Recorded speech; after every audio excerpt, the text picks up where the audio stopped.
entregar ou pedir a Deus nesse momento, nessa noite, mas o culto de missões e o nosso coração tem que estar voltado nesse momento para esse vídeo, por exemplo, né, que nos trouxe verdades que nos confrontam a nossa fé, confrontam a nossa realidade, né, e a gente precisa entender que sem a nossa ajuda essas pessoas não comem, e de fato não comem. Não precisa de mandar dinheiro, oração para lá, não tem necessidade nenhuma de mandar oração para lá, porque eles têm muito mais fé do que nós.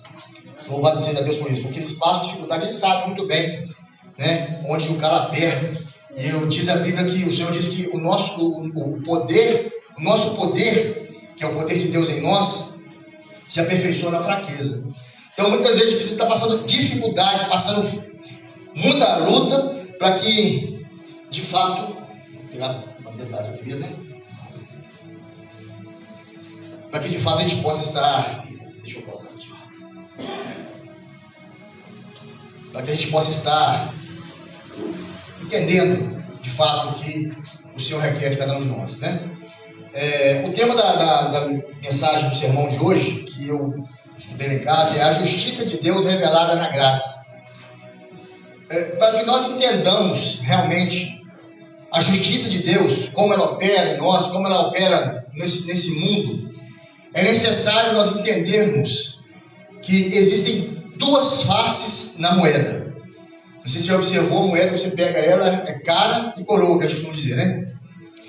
E nós fomos apresentados somente a parte do Evangelho que nos mostra um Deus maravilhoso, bondoso, tremendo, mas toda a realidade que nos é trazida, ela possui duas questões principais. A real e a antagônica. Aquilo que nos é bom e aquilo que nem é tão bom assim. E Deus, assim como nós somos assim.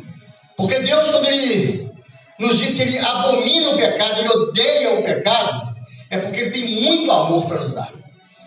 Então, essa é uma realidade. A questão de hoje, que nós vamos falar sobre missões, eu vou ter que economizar aqui bastante, para que a gente possa falar o mais dentro possível. Abra a sua Bíblia no texto de Romanos, capítulo 1, versículo 1. Romanos 1. Missão. A missionária Nayara já trouxe aqui algumas informações que até cutuquei minha esposa ali, ó, isso aí tá na mensagem. E é importante que a gente saiba, irmãos, porque missão é muito sério. A gente fala e está escrito que a missão está no coração de Deus.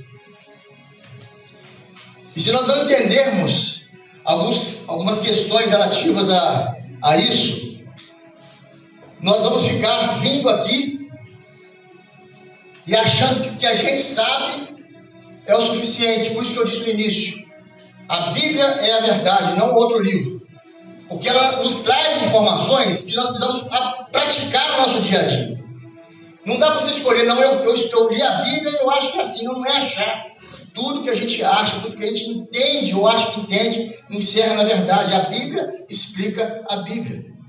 Isso é falado tantas vezes quanto nós podemos escutar, né? E aqui diz, Romanos 1. Paulo, servo de Jesus Cristo, chamado para apóstolo, separado para o Evangelho de Deus. Muitas vezes nós lemos esse texto e a gente fica assim, mas só falou de Paulo até agora. Eu quero que vocês agora troquem o nome de Paulo, coloquem o seu nome e vamos ler. Você lê na sua mente, põe o seu nome e continua lendo o versículo 1. Eu vou ler aqui para vocês, economizando tempo, e quando vocês fazem, eu faço aqui. Vladimir, servo de Jesus Cristo, chamado para apóstolo, separado para o Evangelho de Deus. Mudou alguma coisa? Vamos entender? Paulo como servo. O que é servo? O termo servo é o termo grego doulos, que significa escravo. Significa que Paulo se posicionou diante de Deus como escravo. Nós lendo o nosso nome constando aqui, nós temos que nos colocar como Escravos. De quem? De Jesus. Escravo tem que saber pouca coisa. A ordem que é dada para ele e o que o servo e o que o senhor dele quer. Se ele quer o pasto limpo, servo, vai limpar o pasto, sabe o que é? E reconhecer a autoridade do seu dono. Paulo aqui se coloca na posição de servo, de escravo, reconhecendo que ele não é nada, ele é um miserável, como nós. Maldito homem que sou, o bem que eu quero fazer não faço, mas o mal que eu não quero fazer, esse eu faço constantemente, diuturnamente, diariamente, constantemente. Nós pecamos. Então nós temos que entender o que você é aqui da igreja. Para que você veio aqui? Você veio para ser servo ou você veio para ser senhor? Ah, mas tem como ser senhor aqui dentro? Tem. Quando você coloca tudo que você é o melhor. Quando você coloca a sua posição como uma posição de destaque. Você se apresenta para o trabalho como patrão.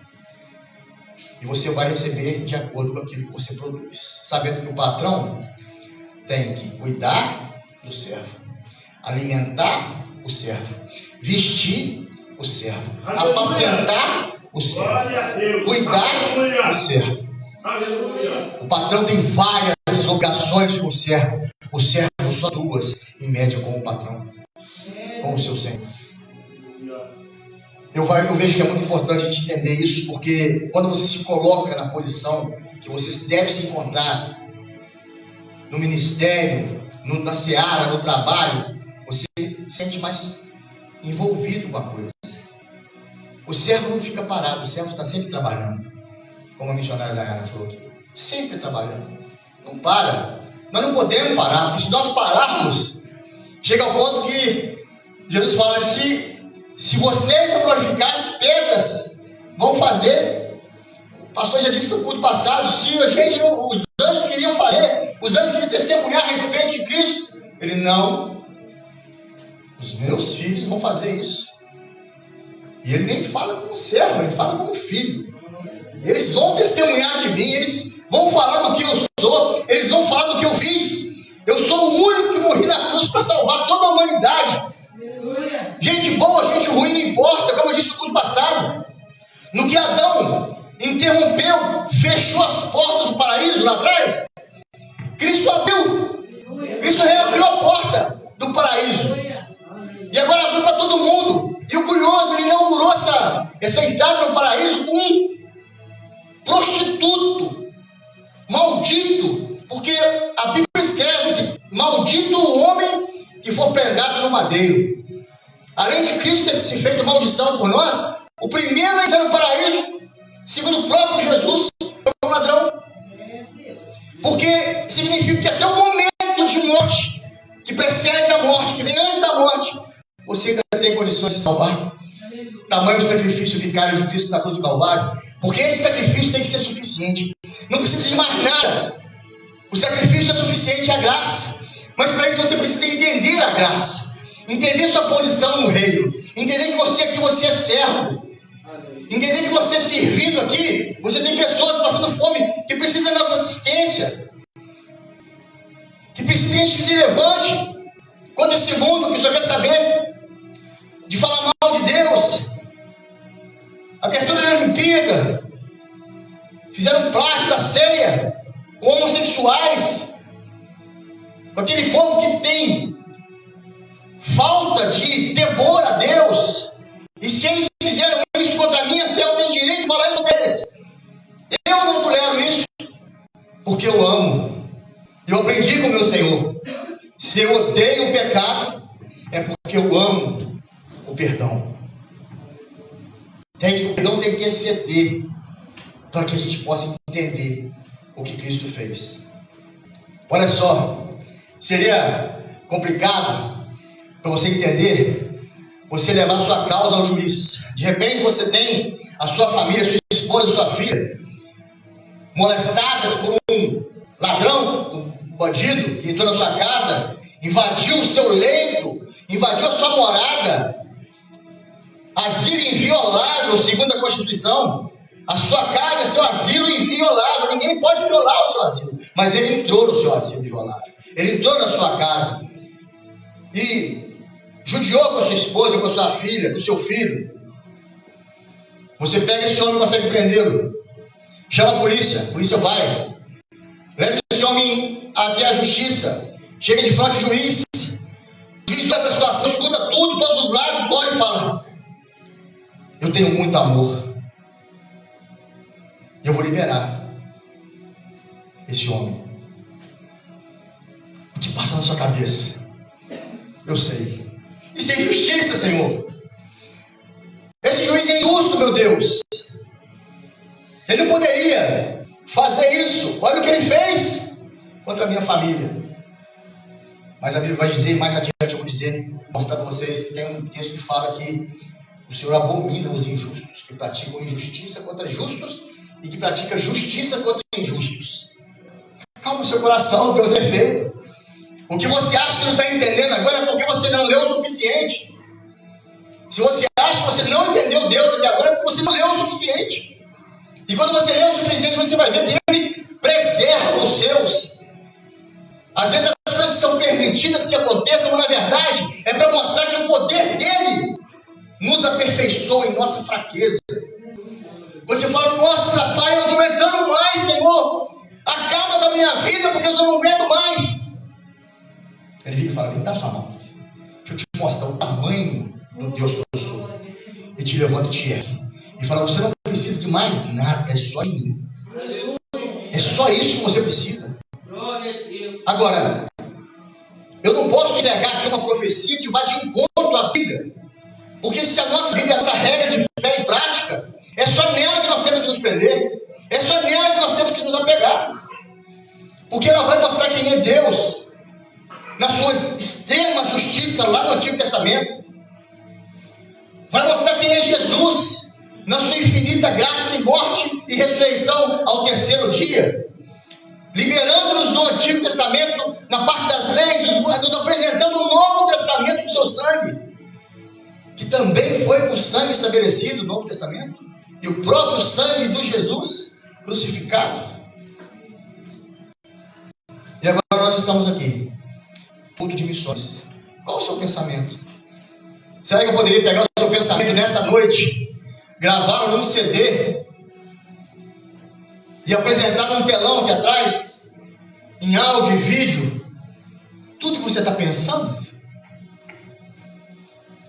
Talvez, se eu fizesse isso, você ia dar um grito: não, ia sair correndo e jamais pisaria aqui de novo.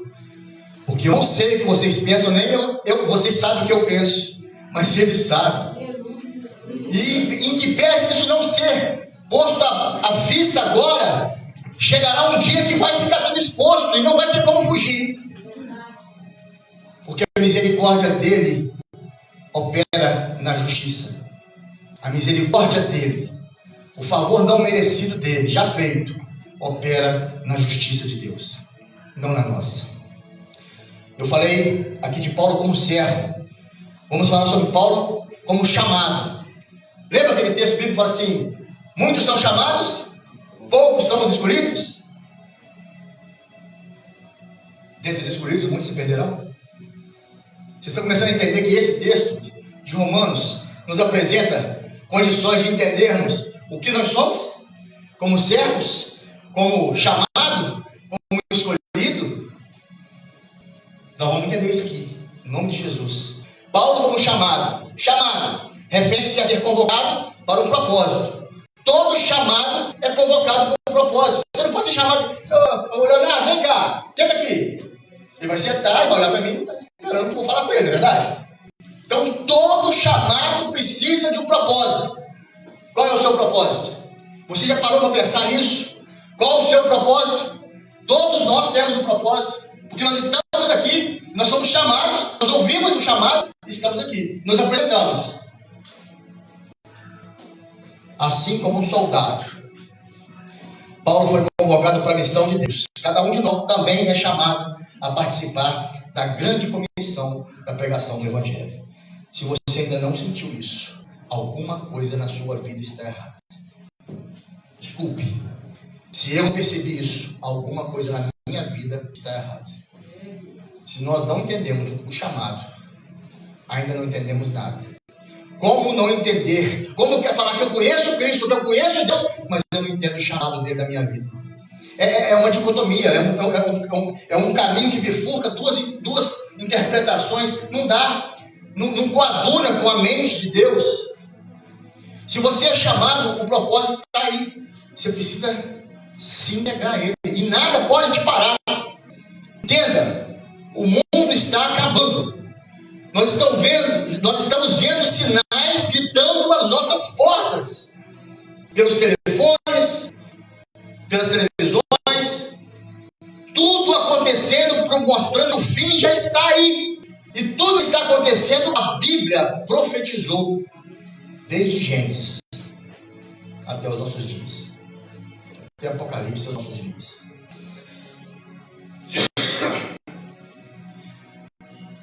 Aqui diz que levando o evangelho a todas as nações, né? Esse chamado é a grande comissão. Está lá em Mateus 28, 19 e 20. Você faz parte dela? Você veio para cá, você faz parte da grande comissão?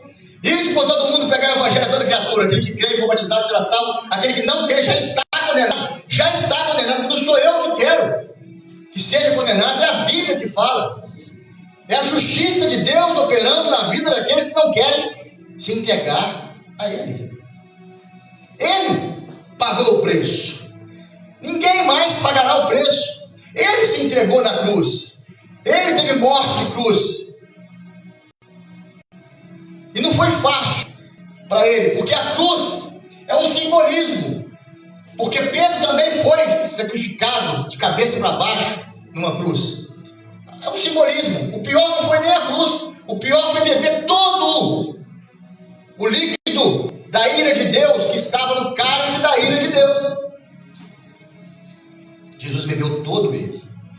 Quando Deus olhava de cima para baixo, não está na Bíblia escrito isso, mas eu conjecturo aqui, fazendo uma licença poética. Quando ele olhava para baixo, ele não conseguia ver o filho dele.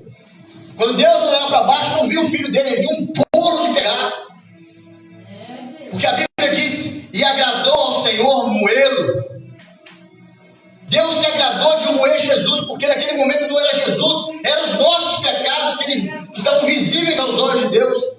E que ele pagou todo o preço e bebeu todo o líquido do pecado que nós cometemos. Ele mesmo, imaculado, perfeitamente sem pecado, 100% homem, 100% Deus, 100% imagem do homem, 100% Deus, sem cometer nem pecado. Ele não pecou. Paulo, um apóstolo, nós vimos aqui, né? Paulo como servo, Paulo como chamado. Isso aqui você troca o nome, tá? Leonardo como servo, Leonardo como chamado. Vamos mudar o termo aqui, só para entender. Paulo como apóstolo. O termo apóstolo, que vem do grego apóstolos, significa enviado. Ah, por que você está falando em grego? Você não sabe grego? Eu não sei grego. Não sei grego, não sei hebraico. Mas a origem da palavra grega estabelece o que a Bíblia quis dizer lá atrás. É por isso que a gente fala. Muitas vezes a gente dá o significado da palavra. Porque não é, talvez não é aquela identidade que nós entendemos daquela palavra, mas é aquela que era lá atrás. No hebraico, no Antigo Testamento e no grego, no Novo Testamento. Significa enviado. O apóstolo é enviado. E dá para fazer um paralelo, claro, com suas devidas proporções, do missionário. O missionário também é enviado. Mas vamos fazer uma coisa entre nós aqui, igreja. Apóstolo, quem estabelece foi Deus, e foram 12, depois Paulo. Missionário, quem envia é o pastor. A autoridade para enviar um missionário vem do pastor. Você não pode por si só sair. Eu não posso por mim mesmo sair ao mundo afora aí como missionário. Eu não tenho raiz. Eu não estou ligado a uma videira. Lembra da árvore? A árvore não é só bonita pelas folhas e flores. Ela tem raiz, tem galhos e tem frutos. A árvore que sai sozinha tem tudo isso menos os frutos. Quando Jesus olha e fala assim, nossa, que fome que eu estou. Deixa eu lá ver aquela árvore cheia de folha bonita. Vai ter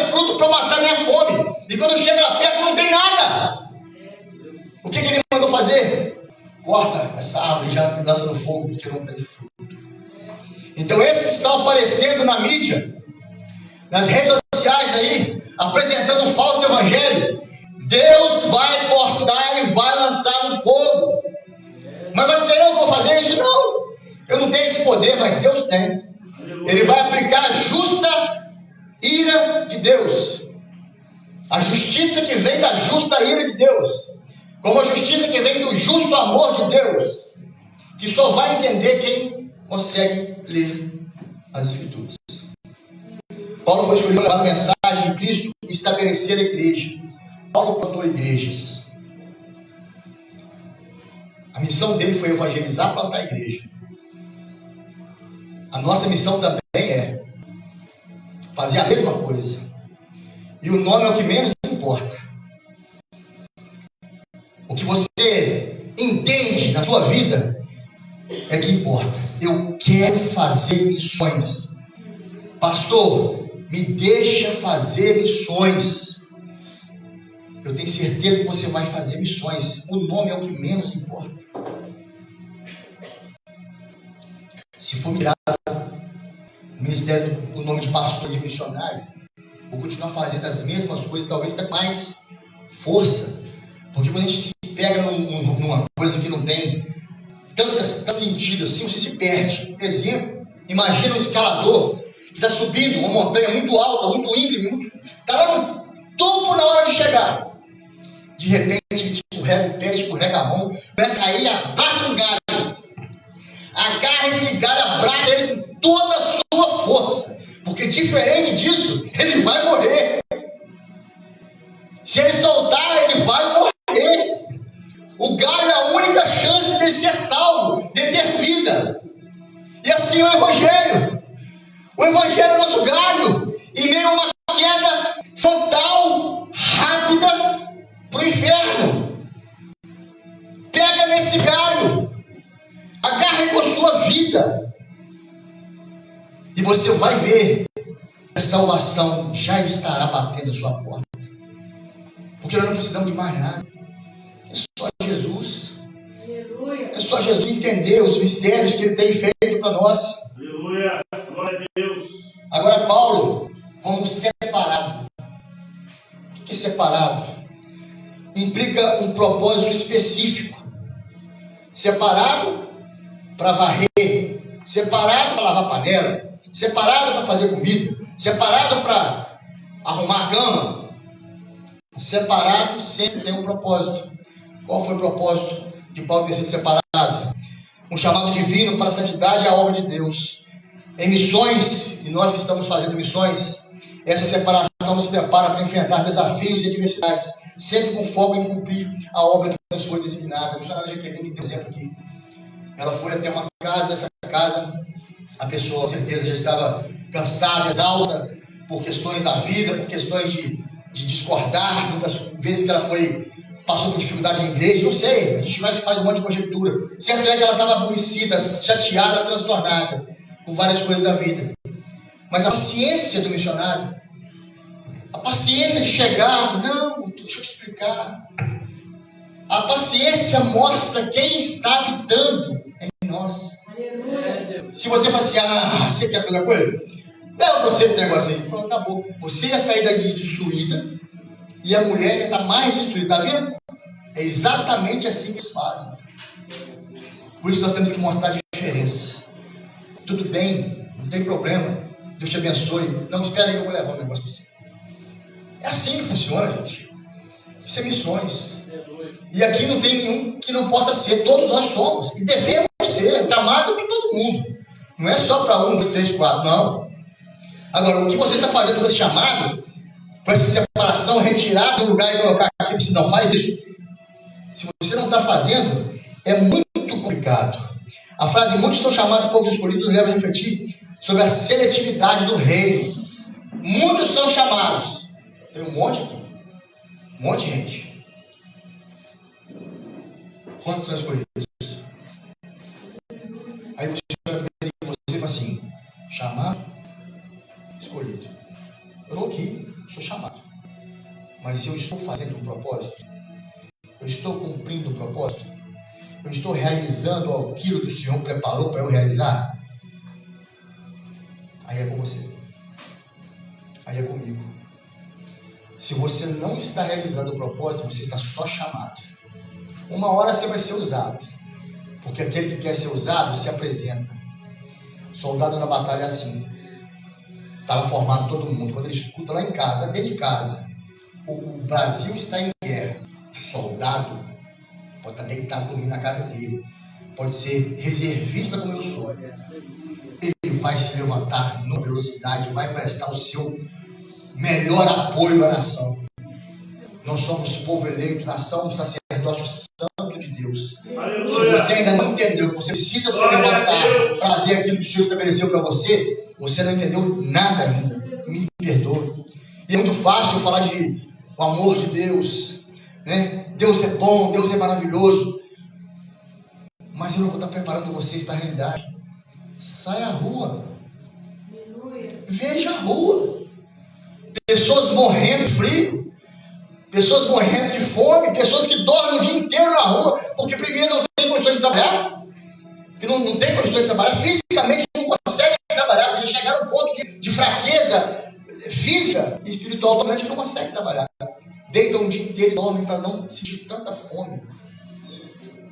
Quando você chega perto da pessoa e fala assim, levanta aí, deixa eu tomar um café. Claro, pode. Como se aquilo fosse a única coisa que importasse para ele na vida. E essas pessoas estão morrendo por nossa causa, por nossa culpa. Porque nós não estamos indo o tanto que nós deveríamos ir. Que essa palavra para o nosso coração, irmãos. Você se perguntou na profundidade disso, o significado mais profundo do que eu estou falando aqui, sobre servo, chamado, escolhido e separado na sua vida? Faz esse pensamento, essa reflexão. Dentro disso aqui, é tão fácil. Romanos 1:1, você vai ver isso tudo aqui.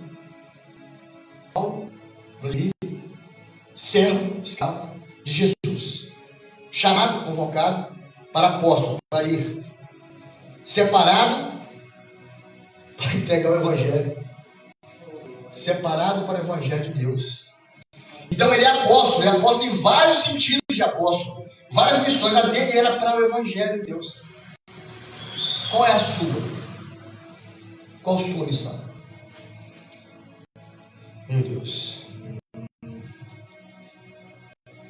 Deixa eu puxar agora. A responsabilidade do chamado. Todos nós temos a responsabilidade do chamado. Aqueles que foram chamados e escolhidos têm uma missão. Se não a cumprirmos, precisamos examinar nossas atitudes. Se você não cumpre, preste atenção, isso é bíblico.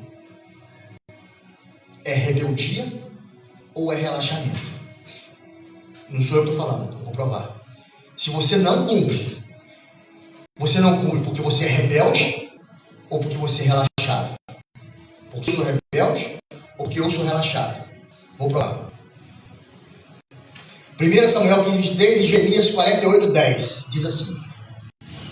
1 Samuel 15:23. Porque a rebeldia é como o pecado de feitiçaria, e a obstinação é como a iniquidade e a idolatria. Visto que rejeitaste a palavra do Senhor, ele também te rejeitou a ti, para que não sejas rei. Se você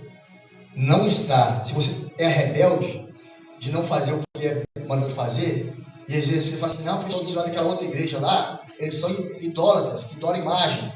Você também está adorando. Aqui, ó. E a obstinação, visto que rejeitaste a palavra do Senhor, também te rejeitou. A rebeldia é como um pecado de feitiçaria, e a obstinação é como iniquidade e a idolatria.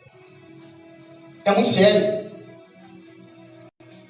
A Bíblia traz para a gente toda a informação que a gente precisa, não precisa mais nada. Aqui já está suficiente. E eu tenho uma interpretação, eu falei para minha esposa. A quem muito é dado, muito será cobrado. Eu vou explicar o meu ponto de vista. O meu ponto de vista. Não estou falando que eu estou certo ou que eu estou errado. O meu ponto de vista. A quem muito é dado. Por exemplo, eu tenho recebido muito, porque eu tenho estudado muito. Então eu recebo muito. Então, eu tenho mais perguntas do que outros que não têm estudado muito. Deu para entender? Eu tenho muito, eu recebi muito. tenho muita informação, eu tenho mais pergunta para Deus. Senhor, não entendi isso aqui não, Senhor. Pelo amor de Deus, isso me ajuda, Senhor. Né? Me ajuda. 1 Samuel 7,14 que fala: eu serei seu pai, ele me será por filho. E se vier pecar, castigá-lo-ei. Senhor, o que é isso? Quem que é isso aqui? Eu estava conversando com o irmão Rafael. A construção do templo. Mas Salomão, o templo foi para eterno? Mas peraí, o templo deixou de ser templo de Deus. Nós pegamos sobre isso. João saiu do templo, que era um sacerdote, foi para o deserto ser sumo sacerdote. E não foi da parte de João, foi da parte de Deus. Sacerdote, sumo sacerdote de Deus no deserto. Porque aquele que era sumo sacerdote da terra, no templo não estava mais recebendo de Deus pelo pecado. O pecado nos separa de Deus, o pecado que me separa de Deus não tem jeito. Todos os pecados destituídos estão da glória de Deus, não tem um nem outro. Agora, o que nos estabelece de novo? É Cristo. É só Cristo que faz restabelecer a nossa ligação com Deus. Não tem mais ninguém, mais nada.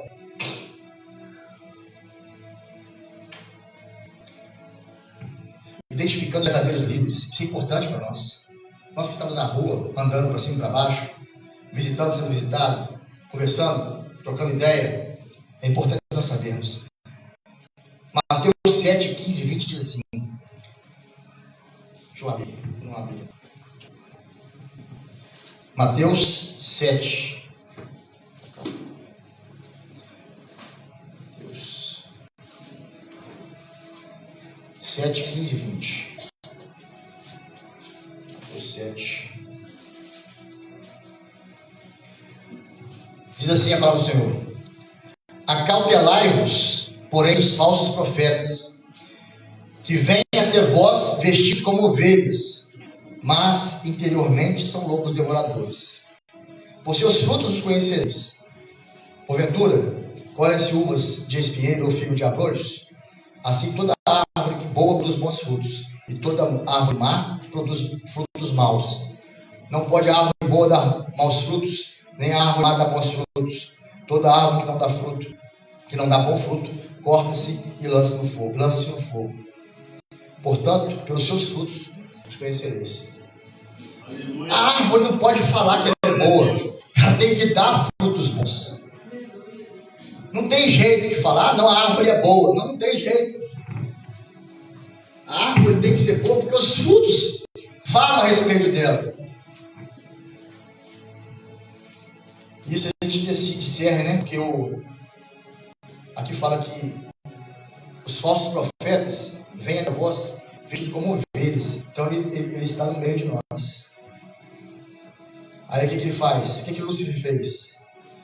Lúcifer, antes de perder esse nome, diabo, Satanás, ele conseguiu regimentar um terço dos anjos. Quietinho, um sapatinho, achando que Deus estava vendo. Achando que ele poderia enganar ou iludir Deus. Ninguém engana Deus. E regimentou um terço dos anjos e caiu. Os falsos profetas chegam e sorrateiramente falam: Nayara, você tem que ver o que a Silvana falou de você. Pastor Valdir está querendo tomar o seu lugar. É assim. É assim que acontece. Depois que eles tomam um pezinho, aí eles se mostram o lobo que eles são. E vão comer a sua carne, beber o seu sangue e vestir a sua lã. Porque é o que eles estão fazendo hoje. Já estão fazendo hoje. Pessoas que não têm o que comer, dão rios de dinheiro que não têm, para homens inescrupulosos como esses, que estão bebendo sangue, comendo a carne e vestindo a lã das ovelhas. Que Deus nos livre desse mal. E eu já vou encerrando, mas eu queria passar aqui algumas coisas. Versículo de advertência. Vou ler aqui rapidamente. 1 Timóteo 6, 10. Nos adverte sobre os perigos da avareza. Um alerta importante para aqueles que se envolvem em missões. A Nayara falou sobre isso. Missionária Nayara. Se você tem avareza, você diz assim: não, eu só tenho 2 pacotes de arroz aqui em casa. Lá em casa dá o quê? Um mês e meio, né? Um pacote? Né? 1 mês e meio. Não vou dar não, tá doido, não, ruim. Pastor, você se vê nos 30 aí. Tem 2 só, não vou dar não. 3 pacotes de feijão, nem pensar, não vou não. Se eu tivesse 4, eu dava. É igual comunista, né? Comunista, se tivesse 2 casas, eu dava uma. Mas só dava uma porque não tem nenhuma. Se eu tivesse 2, eu dava uma. Mas não dá nenhuma porque não tem nenhuma. Ezequiel 34, 2, 4. Critica os pastores que se apacentam a si mesmos. Um lembrete de que devemos colocar as necessidades dos outros em primeiro lugar. O pastor coloca as necessidades da ovelha em primeiro lugar. Pastor, igual o nosso pastor aqui, ele não está, em momento algum, ele quer comprar um lote e construir um templo. Ele já falou isso claramente aqui, porque o dinheiro de construção de lote e de construir templo faz missão a rodo.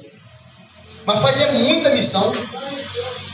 Você pega um valor aí desse aí, você pega na arte, você não põe uma tenda, não. Você põe um monte de tenda, um valor de uma casa, de uma construção. Para que construir? Nós estamos aqui. Tem muita gente focando nos lugares errados. Nós vemos isso aqui em Mulher, a rodo, vemos em todo canto do mundo, a rodo. Pessoas pegando, captando dinheiro para quê? Para construir. Deus mandou construir. Deus não mandou construir. Ele mandou amar. Ele mandou cuidar.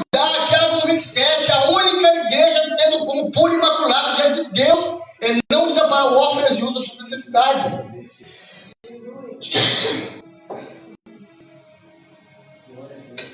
Vou construir o segundo andar porque é para casamento. O terceiro para o templo. Embaixo eu faço um barzinho, gospel. O gospel está destruindo o evangelho. O neopentecostalismo, pastor missionário evangelista, estou falando, o neopentecostalismo está destruindo a igreja, porque eles só sabem de falar sobre prosperidade. Vão prosperar as órfãs, as viúvas nas necessidades. Vão prosperar os que estão passando fome e sede de justiça. Vamos sair da nossa zona de conforto e vamos fazer aquilo que o Senhor nos chamou para fazer. Tiago 2, 15, 16 diz assim, não, ele traz um contexto, ele nos lembra da responsabilidade de cuidar dos necessitados, especialmente em contexto missionário, onde muitos enfrentam pobreza e privação. Aí nós estamos aqui, não, tá bom. Eu tenho um monte de terra, não comprei nenhum. Todos foram doação do meu irmão que faleceu. Todos. Em 4, 5 anos, não sei, comprei esse sapato aqui, ó. Só. Mais nada. Porque eu não saio, só venho na igreja. Louvado seja Deus. E quando eu saio, eu tenho roupa suficiente para sair. E eu gosto muito de ajudar. Eu sei que essa igreja eu gosto de ajudar. Porque quando eu cheguei aqui, eu vi isso aqui, ó, falei com o Leonardo e com o Danilo ali. Eu acho que nós vamos ter que aumentar essa cesta. Porque nós limitamos ela só nesse nível aqui. Vou levantar ela num cadinho, meu funcionário, para caber mais. Porque nós limitamos ali. Mas tá maravilhoso. Esse trabalho foi fantástico. O coração está pulsando de felicidade. Meu Deus, louvado seja Deus. Mas a justiça de Deus. Em Romanos 3:3 assim: todos pecaram e destruídos estão da glória de Deus. Todos pecaram. Todos estão destruídos da glória de Deus. Mas tem uma exceção. Tem uma exceção. Aqueles que aceitaram o chamado, reconheceram quem é o nosso Rei Jesus e se propôs a mudar de vida, é excluído desse todos.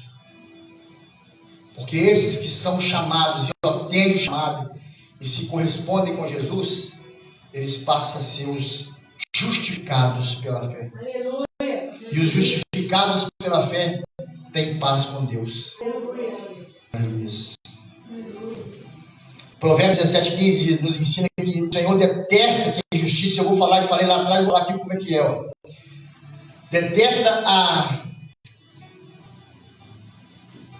O Senhor detesta quem justifica o ímpio e condena o justo. Detesta. Vou repetir. O Senhor detesta quem justifica o ímpio e condena o justo. Devemos clamar a Deus: Senhor, não faça comigo o que eu mereço, mas tenha de mim compaixão, tenha misericórdia. E se for fazer o que eu mereço é condenação eterna. A graça é o favor não merecido. Nós não merecemos a graça, mas ela veio de Jesus para nós. Deus odeia o pecado. Deus odeia o pecador que pratica o pecado. Salmo 5:5. Se eu pedisse alguém para falar sobre esse versículo, citasse ele de cor, alguém saberia? Salmo 5:5. Alguém saberia falar de cor sem saber a Bíblia? Não, né? Mas se eu falar o João 3,16, vamos falar em coro todo mundo? Porque Deus amou o mundo de tal maneira que deu seu Filho unigênito para que todo aquele que nele crê não pereça, mas tenha vida eterna. Show! Aí fala assim, quando a gente lê o Salmo 5:5, fala, porque do céu se revela a ira de Deus contra toda impiedade e injustiça dos homens que detêm a verdade em injustiça. Ninguém consegue. Esse versículo fica assim, esse versículo é tão pesado, eu não vou querer, né? Vou ficar com João 3,16, que é melhor, que é mais bonitinho. Tá, meu irmão, eu tenho uma coisa para te falar. O Salmo 5:5 não vai sair da Bíblia. O João 3,16 é uma face da moeda. O Salmo 5:5 é a outra face da moeda. Queira estar na face da moeda de João 3,16, não da face da moeda de Salmo 5:5. Porque a justiça de Deus não folga. A justiça de Deus ela opera e opera na verdade. Aleluia! Não tem como a gente negar. Ela não vai deixar de existir. João 5,5 não vai deixar de existir por causa de você querer ou não. Pode eu querer ou não. Missões do Evangelho. Agora, onde entra o tema das missões? Você pode me perguntar. Nós falamos várias coisas sobre missões. Não podemos fazer missões sem conhecer verdadeiramente o Evangelho. Se você não conhece o Evangelho, você não pode fazer missões. Você pode alimentar pessoas com alimento físico. Lógico, você pode levar uma cesta básica e tal, ou vir aqui orar com você e tal. Mas evangelizar, você não pode se você não conhece o Evangelho. Evangelizar. Se você não conhece, não basta você citar o Salmo, o João 3,16 aqui, que não vai funcionar. Você tem que conhecer. Tem pessoas em outros tantos rincões do mundo aí, que tem, por exemplo, os judeus, os filhos dele com 7, 9 anos, já sabem o Alcorão de cor. E nós? Nós estamos no exército de Cristo, por isso precisamos conhecer o Evangelho de Cristo, que nos apresenta Cristo, que nos foi apresentado Cristo, e que agora nós vamos apresentar Cristo a outras pessoas. Jesus nos ensinou todo o tempo a agir com perdão e amor. Então, quando você pega alguém lá na rua que está divergindo desse conceito, com você, aborrecendo, trate com amor. O amor supera o ódio. Eu já tive exemplos agora na rua esses dias que o cara entrou na minha frente de carro e eu podia buzinar, xingar ele de tudo quanto é nome, mas eu retive. Aí eu tive a chance de passar por ele de novo. Ele foi abrir o vidro para falar, eu falei, meu irmão, você me desculpa, tá? Ele travou, deu aquela balançada assim.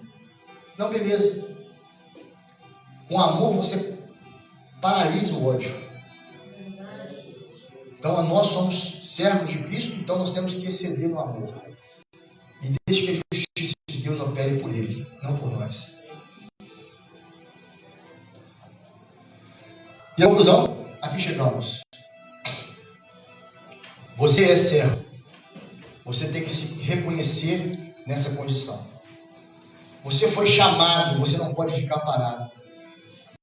Ah, mas eu não sei nada. Pega o que você sabe e trabalha isso. Dê chance ao Espírito Santo de usar você.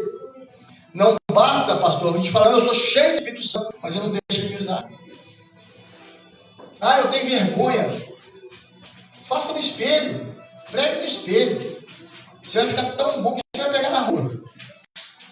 E vai ser tão maravilhoso que o Espírito Santo vai te usar. Então, amada igreja, culto de missões. Que o nosso coração possa nos encher de desejo de fazer a vontade do Senhor Jesus.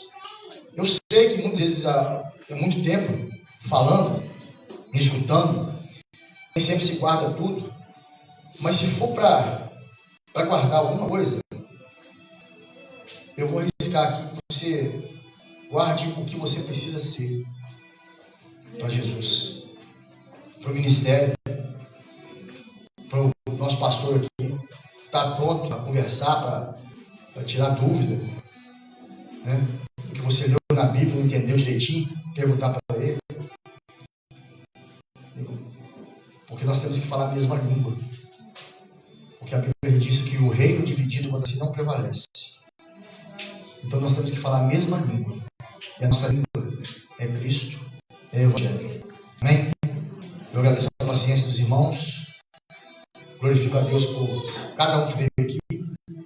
Peço a Deus que abençoe a todos e alcance as famílias que não puderam vir, que vocês já estão representando, em nome de Jesus. Eu peço que todos puderem se colocar de pé. Vamos fazer uma oração. Então está aqui depois, ó.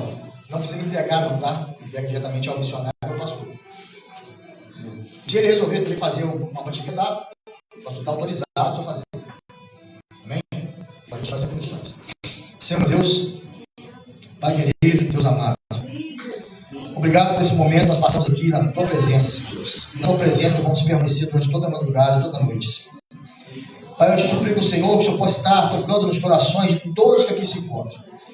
Pai, que não a minha palavra seja guardada, mas que a tua palavra seja trabalhada pelo Espírito Santo, por tudo que foi falado aqui, e alcance corações e mentes, que as pessoas saiam hoje decididas a tomar uma decisão nas suas vidas, Senhor.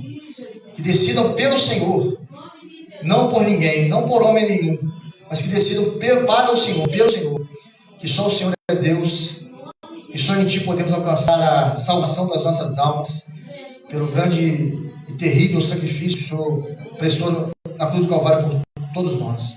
Obrigado, meu Deus, obrigado por tudo que tem feito nessas vidas, as chances de melhorar como pessoas nas lutas e a chance de alegrar com todas as vitórias que tem nos dado. É isso, Senhor. Obrigado por tudo. Nós te agradecemos em nome do Teu Filho amado Jesus e na presença do Espírito Santo. Amém. Agradeço a oportunidade em nome de Jesus.